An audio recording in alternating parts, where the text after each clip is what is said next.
make sure. All right.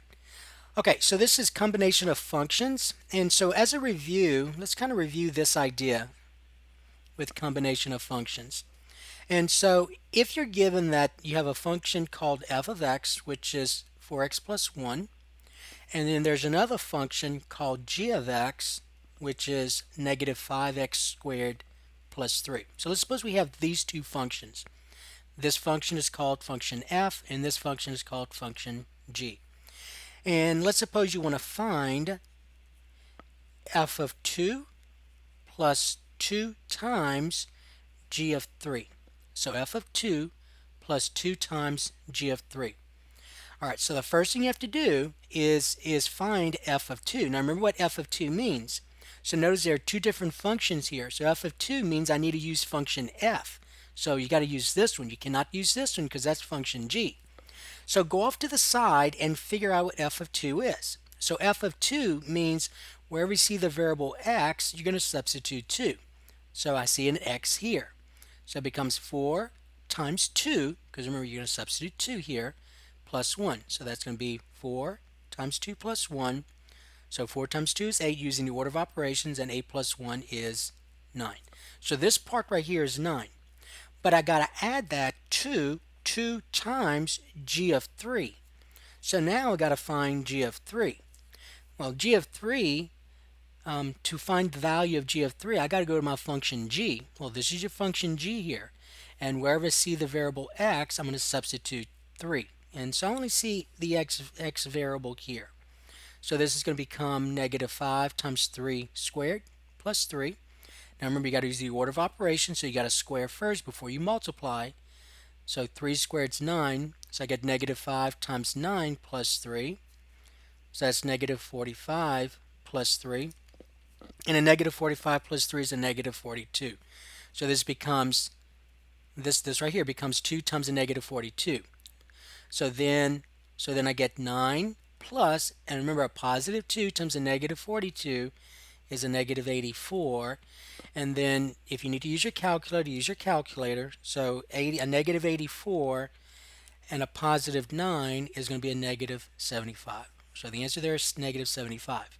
So the combination of functions is that kind of idea. But in particular, though, we focus more on this aspect of combining functions.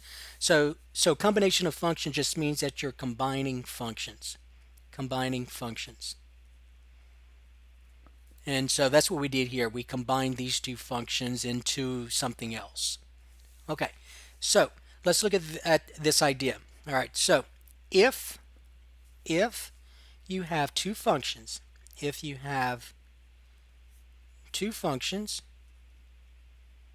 and let's call them f of x and g of x, you can do several things. You can add them. You can add them together, and we'll use the word sum. So add means the same thing as sum. You can subtract them from each other, and that's the idea of difference. Okay, difference. You can multiply them together, and that's the idea of product.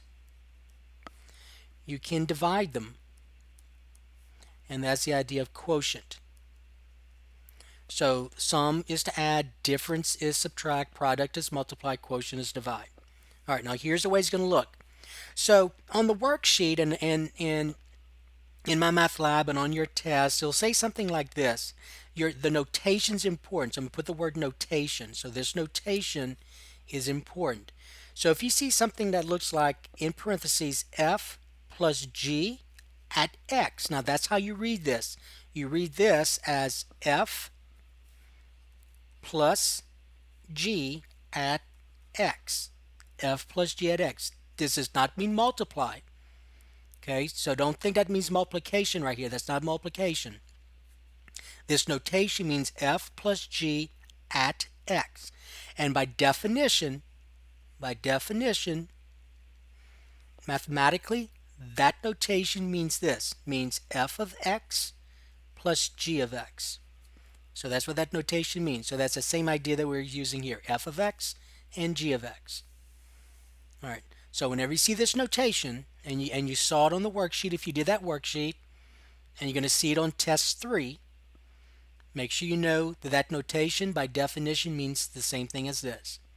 Same thing for subtraction. So if you see this notation, f minus g at x, now keep in mind that subtraction, the order matters. The order matters. So if I have f first, then by definition this means f of x minus g of x. By definition, that's what that means. By the same token, if I have this, I'm going to put it down here. If I have g minus f at x, see, g is first this time. Remember, subtraction, the order matters. Then this becomes, by definition, g of x minus f of x. So whatever you have first goes first. Whatever you have second goes second. Okay, so make sure you remember that addition is commutative. The order in which you add does not matter, but subtraction is not. The order does matter. Okay, product's going to look like this: f times g at x. So remember how I'm reading this. It's this word at. F times g at x. By definition, that means f of x times g of x. So basically you're multiplying those two functions together, but that's the definition. By definition, this means this. And again, if I had this, g times f at x, like that, then by definition, same thing, g of x times f of x. But remember, multiplication is commutative, so this right here means the same thing as f of x times g of x. Those mean the same thing. But subtraction is not commutative. The order does matter. And then division, that's quotient, so you'll see something like this. In parentheses, you'll see f divided by g. That's how you read this, f divided by g at x. By definition, that means f of x divided by g of x. So the order matters. What's in the numerator is in the numerator here. What's in the denominator is in the denominator here. All right, so that's the definition in terms of combining functions. So you have your sum, your difference, your product, and your quotient. So sum is adding, difference is subtraction, multiplication is, our product is multiplication, and quotient is division. Okay, so let's look at some examples with this. So this is going to be example number 1. So remember, this is on test 3, and that's an easy concept for students that we're working on right now. So the directions, let's try this as an example, and we're just going to do one example here. So example, suppose that f of x is 2x squared minus 3x plus 1, and g of x is 3x minus 2. All right, so those are my two functions. This one's function f, and this one's function g.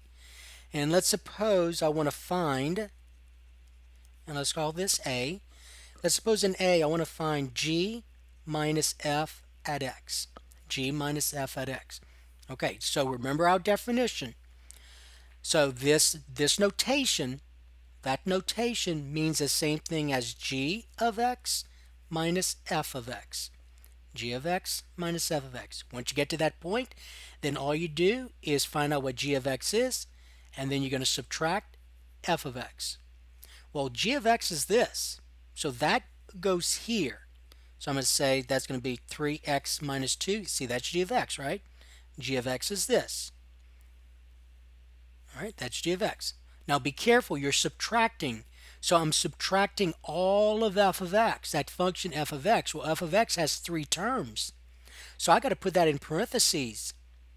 So I'm going to have in parentheses 2x squared minus 3x plus 1. So make sure you see that f of x is this. Okay?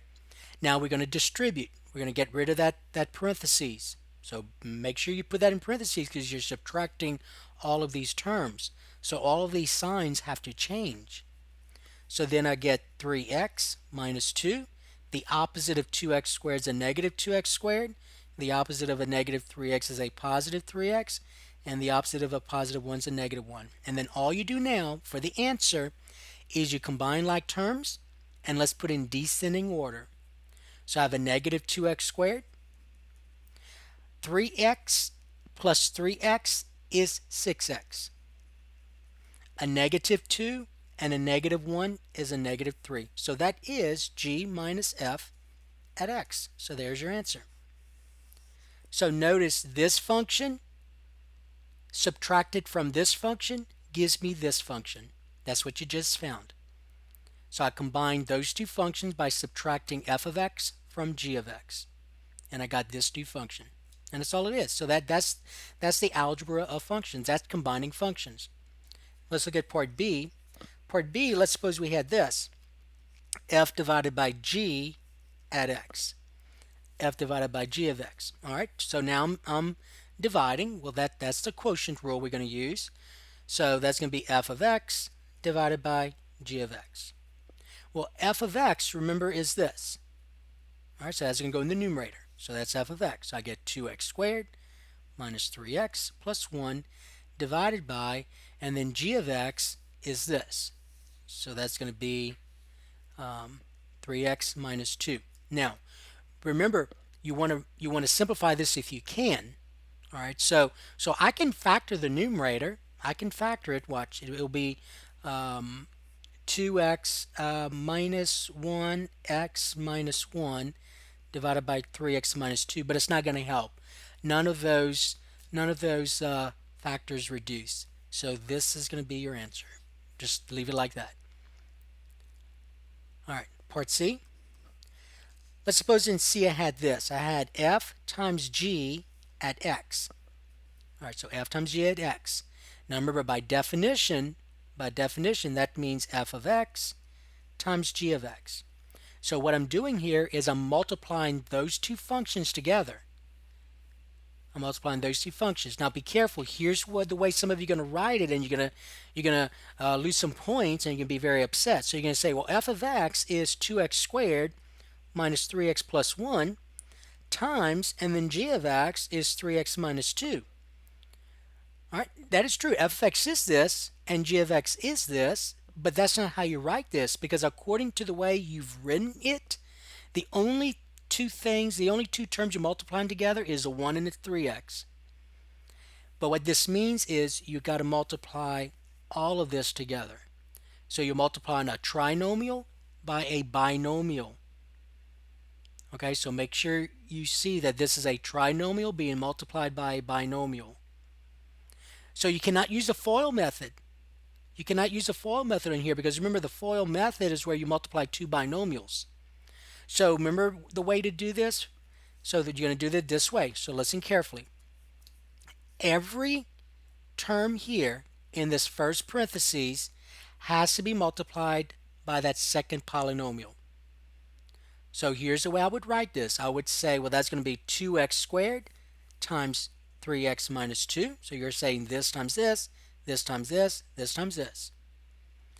Minus 3x times this, 3x minus 2.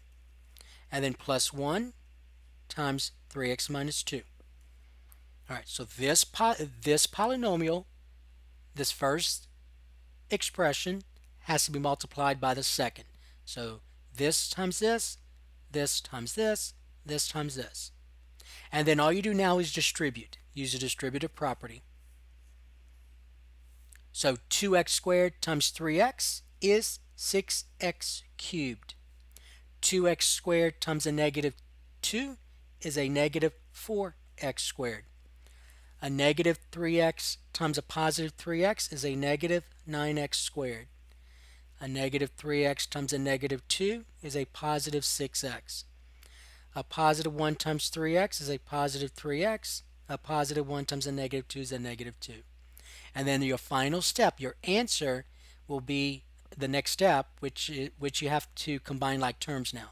So I have 6x cubed. I can combine these two, because a negative 4x squared and a negative 9x squared is a negative 13x squared. I can combine these two.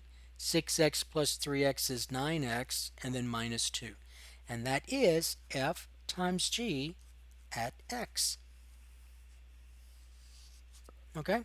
So a lot of you forgot how to multiply a trinomial times a binomial. So that's how you do it. You cannot FOIL, because the only time you can FOIL is if you have a binomial times a binomial, and that's not a binomial. All right, let's look at D. So let's suppose in D, letter D, and again we're still looking at these two functions here. But let's suppose this time in D I have this. Okay, so I have f plus g at 2. F plus g at 2 this time. So notice that this time I'm evaluating it at a number. In the previous examples, this was a variable right here at x, at x, at x. And notice the answer was a variable expression. You had terms. Your answer, since I evaluated x, was a variable expression.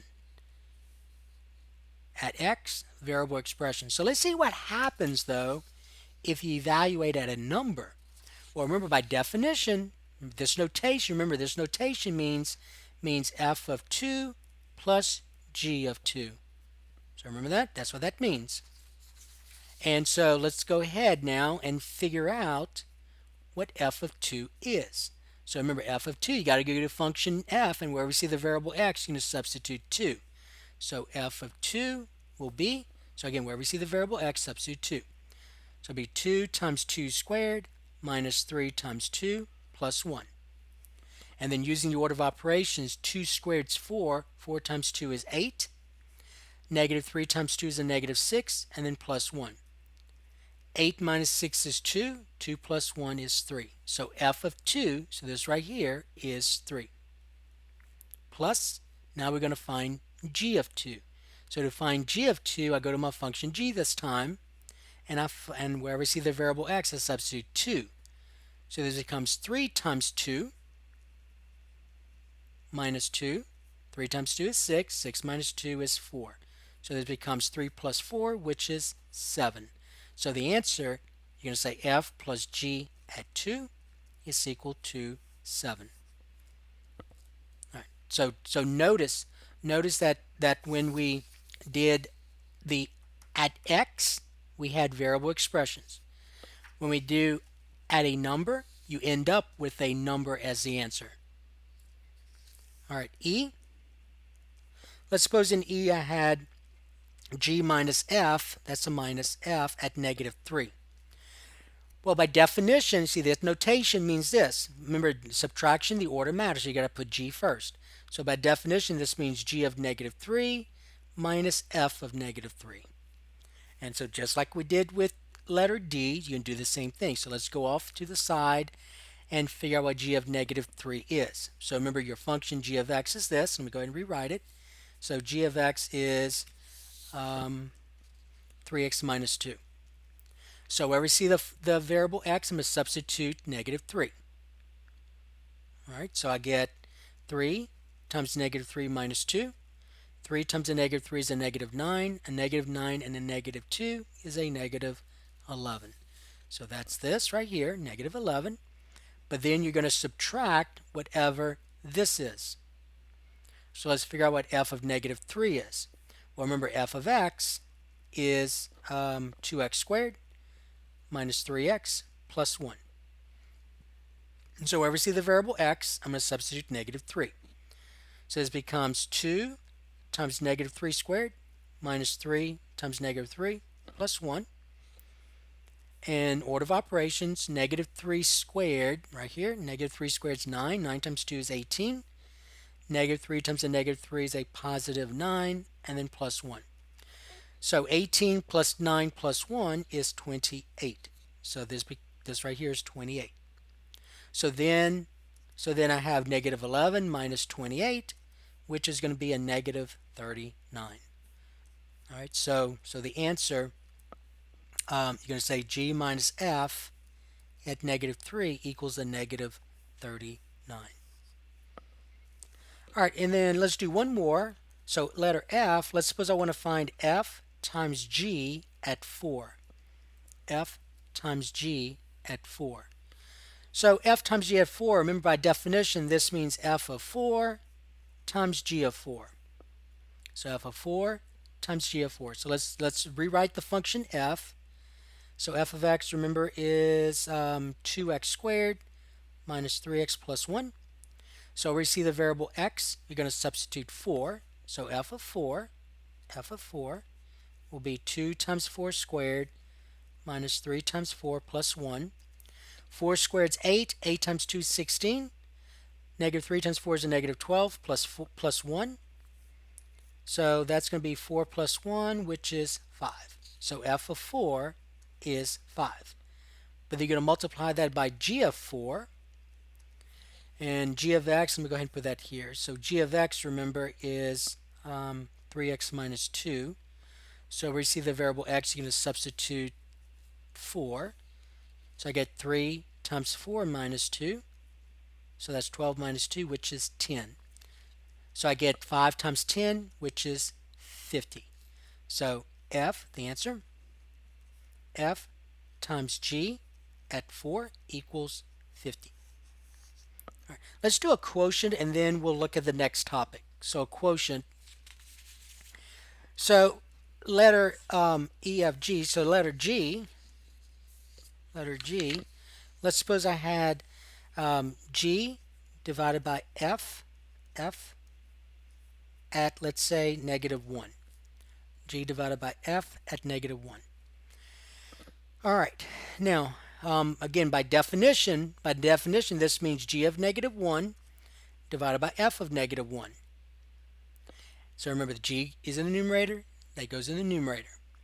And let me go ahead and write the function. So G of x is 3x minus 2. And f of x is 2x squared minus 3x plus 1. Okay, so let's find g of negative 1. So g of negative 1, where we see the variable x, you substitute negative 1. So this becomes 3 times negative 1 minus 2. So that's negative 3 minus 2, which is a negative 5. So the numerator is a negative 5. The denominator, f of negative 1, so where we see the variable x, you're going to substitute negative 1. That becomes 2 times negative 1 squared minus 3 times negative 1 plus 1. Negative, you remember you got to do the exponent first. Negative 1 times negative 1 is a positive 1. 1 times 2 is 2. Negative 3 times negative 1 is a positive 3. And then plus 1. So 2 plus 3 plus 1 is 6. So that's it. All right, so the answer, g divided by f at negative 1 equals negative 5, 6. Okay, so that is called combination of functions. So that's called combination of functions. All right, now